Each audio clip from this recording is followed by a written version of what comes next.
we are happy to take any questions. And I see here folks that probably know better than I on some questions. So what do we got? So I've been monitoring the chat room, and we have not gotten any questions based on the presentations in the chat room. But if anybody wants to bring one in directly, please unmute yourself, and we'll listen.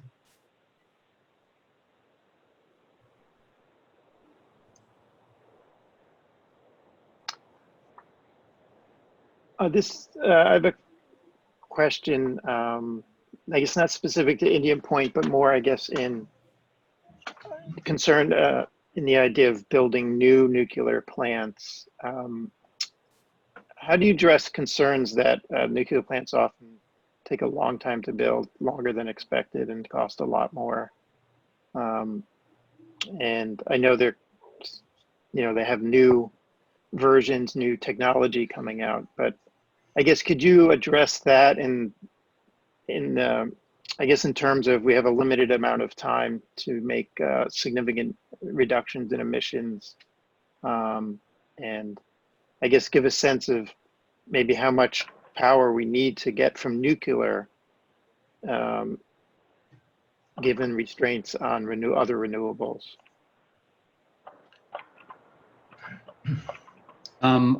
I think that I might pass this off to Dr. Rodberg to talk about some of the technical details if he's available, but I'll just say that, calculating cost is complicated because we don't exist in a pure, free market kind of, just on paper. That so much of the cost is from the regulatory burden and also the burden of convincing investors to actually risk their capital. And so we take the position that, we're not relying on, one kind of puppet master to flip a switch and then we'll be all pro-nuclear and everything will be cheap, nor are we waiting for Elon Musk to all of a sudden say, oh yeah, I'm pro-nuclear, or Kim Kardashian or some mover and shaker. Like, we really think that if we get a broad swath of middle-class people from various backgrounds, Republicans, Democrats, Libertarians, Greens, people on the West Coast, the East Coast, people upstate, downstate. If enough people want this, then we believe that the cost will come down over time, both from political moves of reducing the regulatory burden and giving the equivalent subsidies to nuclear that is afforded to wind and solar, and also that there'll be more investment. There are a lot of people that are, really anxious to invest in clean tech, but they don't know what type of government will be around the corner that will give subsidies to certain energy forms over the other. We would like to not even think about it and say, oh, it doesn't matter who wins the next election, everybody likes nuclear power. But Len, do you have anything to say about bringing the cost down? Sure. First of all, new reactors, there's only one being built, one plant being built in the United States, and the whole construction process was a total mess. It's nothing to learn from, except don't do it that way next time. But the Chinese, the South Koreans, the Taiwanese have been building reactors using the American Westinghouse model, and they've been doing it in 3 to 5 years to build a gigawatt-size reactor. But there's also coming along smaller reactors in the hundreds of megawatt range that can be turned out in factories, and people use the model of a Boeing aircraft factory. We could start to build reactors in that kind of a facility and turn them out with much safer than, even safer than today's reactors, less expensive, and on an assembly line. And the real problem, as I see it, is that our usage, we've become very efficient. So actually our usage of electricity, particularly in the United States, over the last 20 years hasn't grown. So there hasn't been a market for substantial investment in new facilities. What we've got to do is start to mandate that electricity become cleaner, and that will make the market for nuclear facilities to be built. And we've got the new models. There are startups around the country and elsewhere that can produce these smaller modular reactors, and they're going to be the future of electricity, in my view, and of energy in general. Mark, I would like to take a shot at your question as well, because this is so important. We know from so many sources, we always hear that solar and wind are getting cheaper and cheaper and cheaper. But we also know that they're still needing subsidies. They get feed-in subsidies, but then the connection to the grid, they need to be subsidized on that. And that is we have to upgrade our grid here in New York State to make them work. And we need backup facilities. All these things are driving up the system costs to deploy all these renewables. We're willing to eat that. It's for the climate, and we've seen in Isuru's chart that the calculated cost for offshore wind, they're at like $160 per megawatt hour. We see that in countries where renewables are being deployed a lot, like in Germany, the total electricity cost is going up, not necessarily the generation cost. The generation for electricity is about like 5 or 6 cents or so in Germany as well, just like here.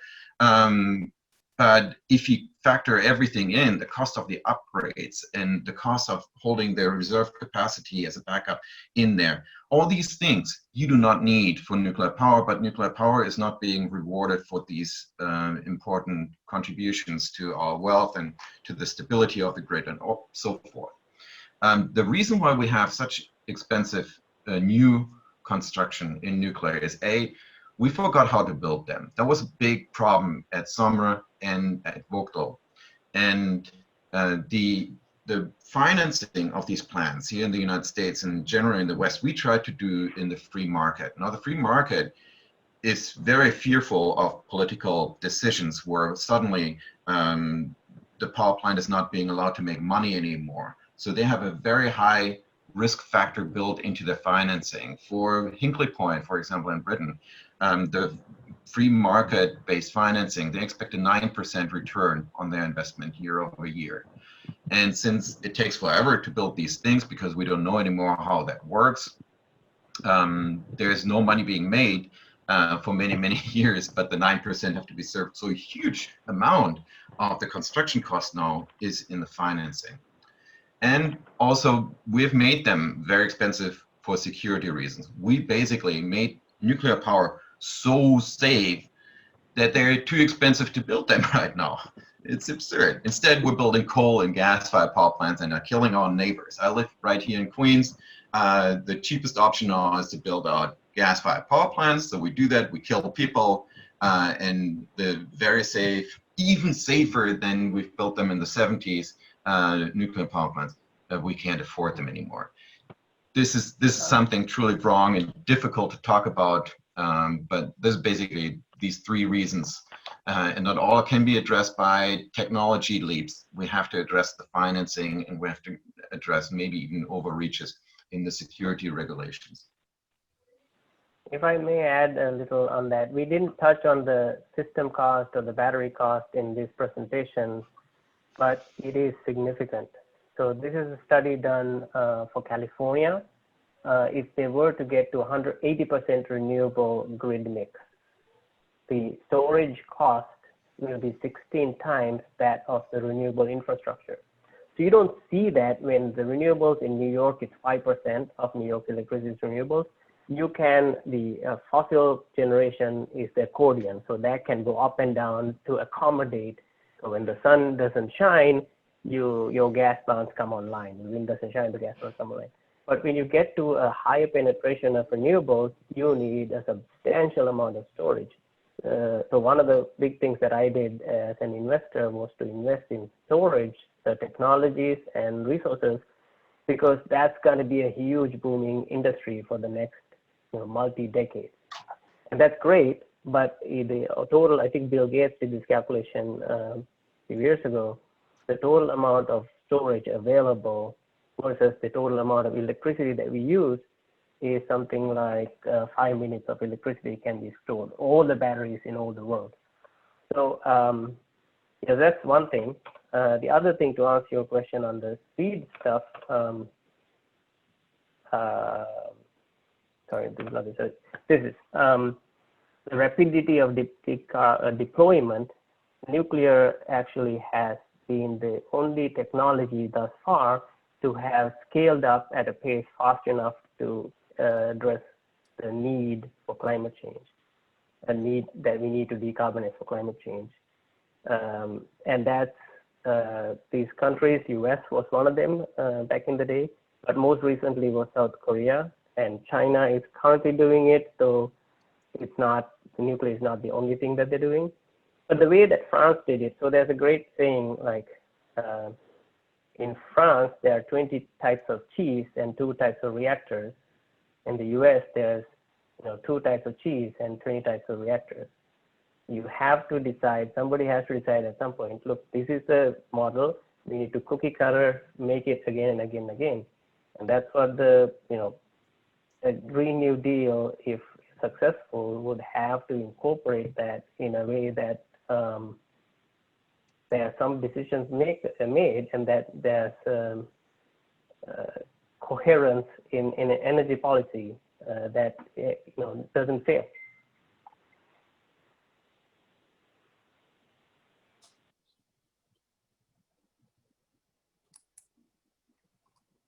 So we had another question from Connor Flanagan in the chat room that was somewhat similar and compares the levelized cost of energy, in particular referring to Isuru's chart, one of the later ones. I think there was one with a zigzag graphs where you track gas and electricity prices and then comparing in the end the needed subsidies. Can you share that maybe with a link in the group? Do we have that maybe on our website as well at nuclearnewyork.org? So yes, it's not one source of data that for the comparative or the levelized cost of electricity for the other, but I think that's on the Nuclear New York website. But the electricity price and the gas price are pulled from EIA and the NISO. So New York Independent Systems Operator is phenomenal at having a ton of data available on electricity prices by zone, et cetera, et cetera. It's a huge database that you can pull. So we have done that work, but you can, all of that is replicable. We can, if you want to email us, we can help you with like how to find that, or we can share any of the research. I mean, this is all publicly available data that we have put together, and we want people to validate it. We want people to challenge it, and we want people to come up with better solutions, because that's the whole point of science.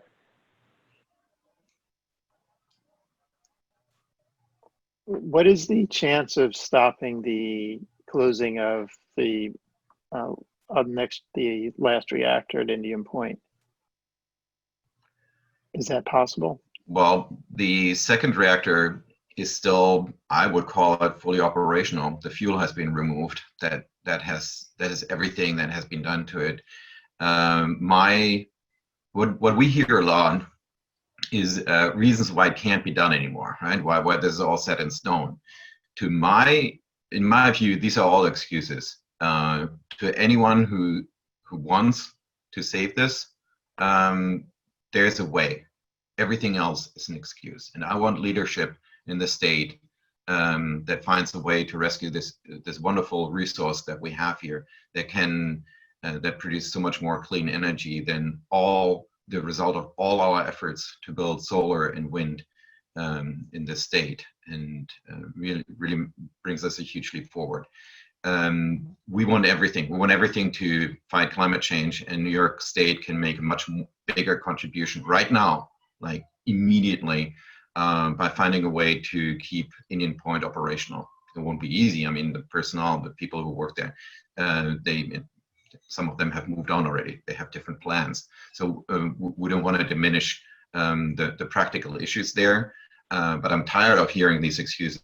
I want to hear, I leave it to the politicians to follow what they are saying. They are all saying, they come out here to Queens and say, we want to prevent these fossil power plants.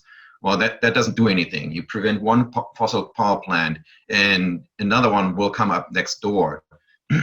excuse me, the people here in New York or anywhere else will not put up with a blackout. Yes, I believe both plants can be rescued from the closure. There's actually a loophole in the agreement that will make it possible to do it without a lawsuit from Riverkeeper, the one party in the closure agreement that would really protect or would be fighting for the actual closure. Yeah, it's possible. I call it 100% possible. Possibility is 100%. I think the political winds are shifting here. So when the IP2 was shut down and the gas plants CPV and Cricket were built to replace it, I don't think there was this much opposition to fossil. I mean, the awareness of the climate challenge, and hopefully maybe the awareness that 100% renewables is not a viable solution is maybe more apparent, maybe to some at least. But also, like when the gas plants are being built in Astoria, in Brooklyn, in Staten Island, and they're expanding there, politicians are coming on board to oppose it. So Comptroller Scott Stringer is locally opposed to these Astoria gas plants getting built. We've been engaged with multiple politicians and trying to say, look, you don't have to be afraid anymore. We've got your back. Just from the AOC was a very, the Green New Deal, is, as it was originally proposed, had a phrase, the FAQ had a thing saying, we don't know if you can phase out all of the nuclear plants in 10 years time, but goddamn, you'll try. But now, 2 months ago, she said the Green New Deal is open to nuclear power. So we need political will to make any of this happen. And I think we need smart people to recognize that 100% renewable is, even if 100% renewable is possible, which I'm not, maybe, someday we'll have enough battery to make that happen. But currently, as Dietmar said, if we don't save this plant, we are going to go back 2 decades, back to the Stone Ages. So it's, so if people really want to act on climate, really want to do something, this is, we think, is something really worthwhile pursuing and speaking up for.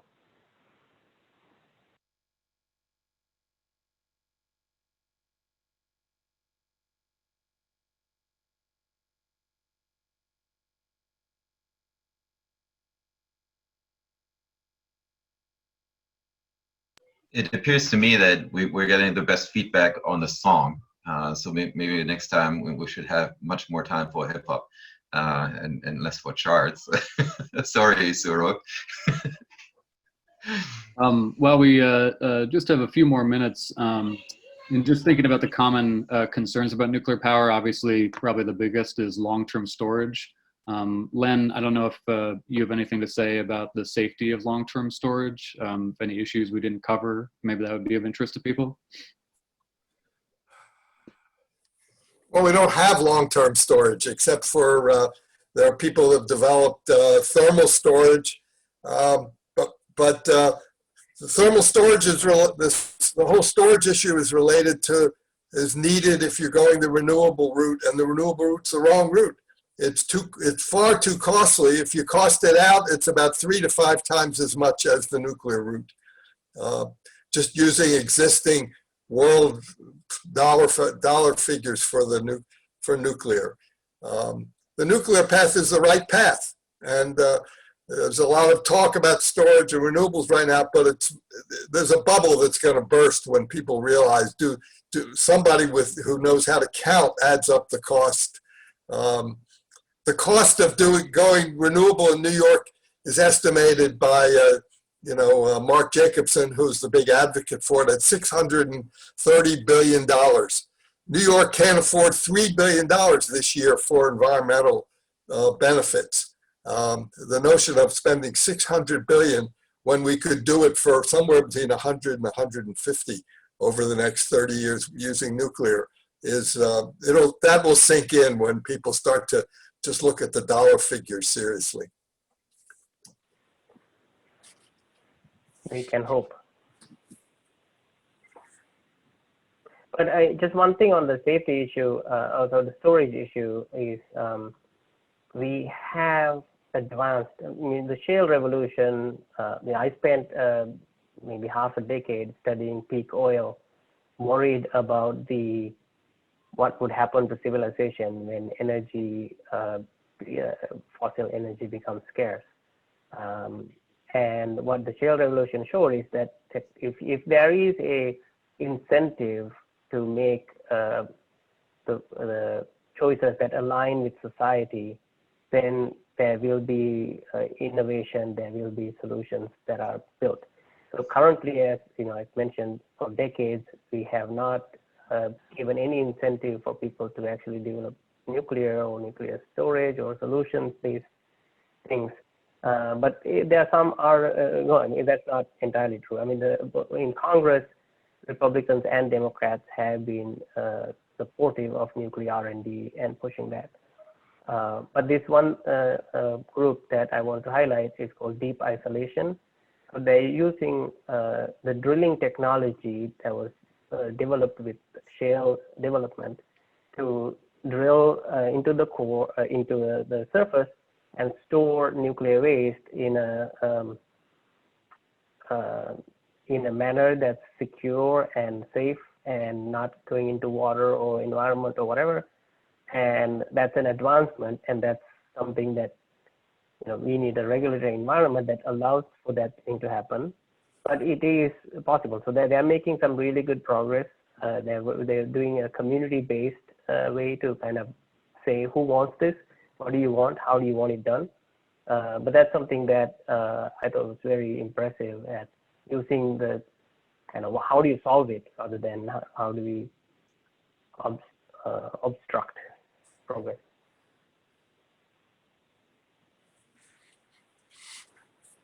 Maybe let me tell you quickly in about 2 minutes about a technology that nuclear makes available that will, I think, transform the way we talk about it sometime in the next couple of years. And that is, you can use nuclear power to extract carbon dioxide and hydrogen from the ocean and make a carbon neutral fuel, so that in fact you don't have to electrify the heating of every home in America or every car in America. You can generate the fuel in a carbon neutral way using nuclear power to extract the carbon dioxide that's in the ocean, use it to create a fuel that can run your cars and heat your homes. And then you burn it, it puts the carbon dioxide back in the atmosphere. The whole process is actually 60% efficient and carbon neutral. And nobody in any of the costing has cost out what it would cost to convert every home in America to electric heat pumps or other forms of electric heating.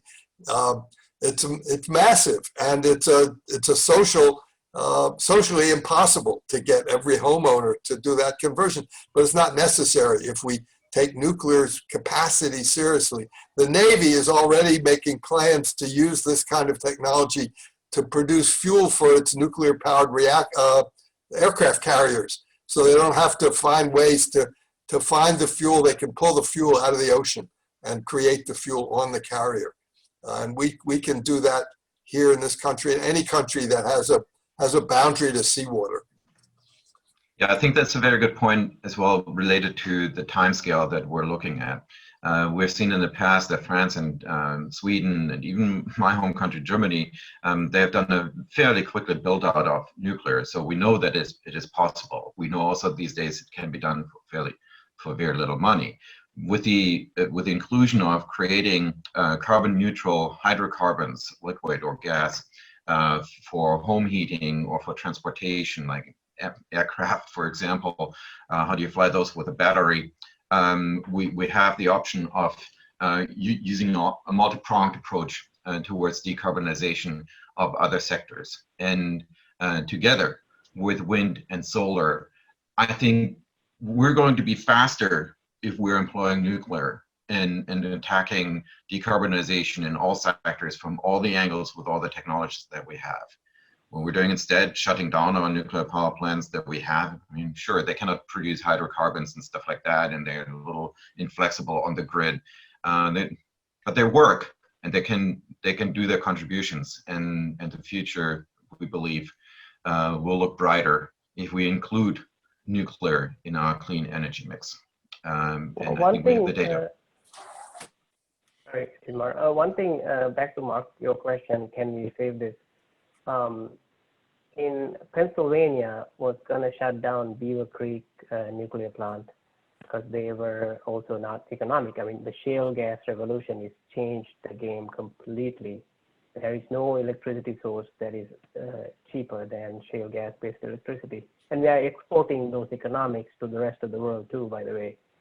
Japan, Korea, those people used to have, oil-linked LNG prices, but now it's all U.S.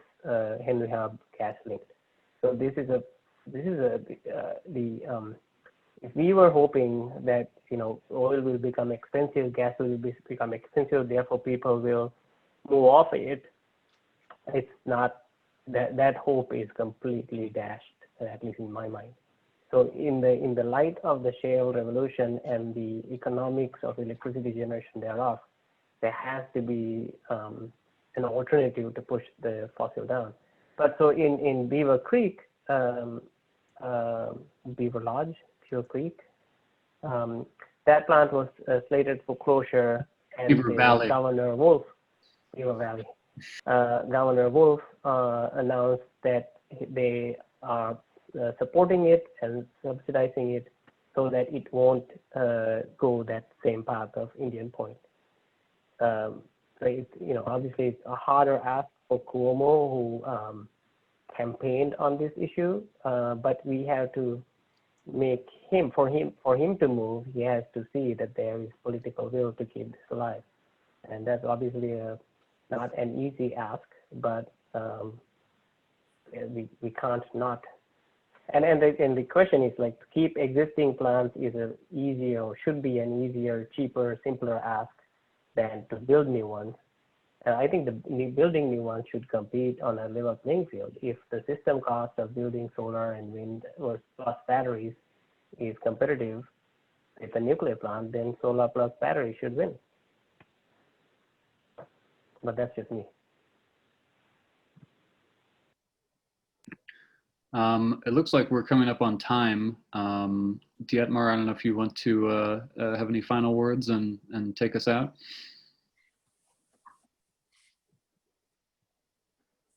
Look, first unmute, second prepare those final remarks. I have not. Thank you very much for everybody joining us. Just reviewing here, we did not get any new questions in the chat room. So if nobody has any more, then I think we feel honored to start and end on time.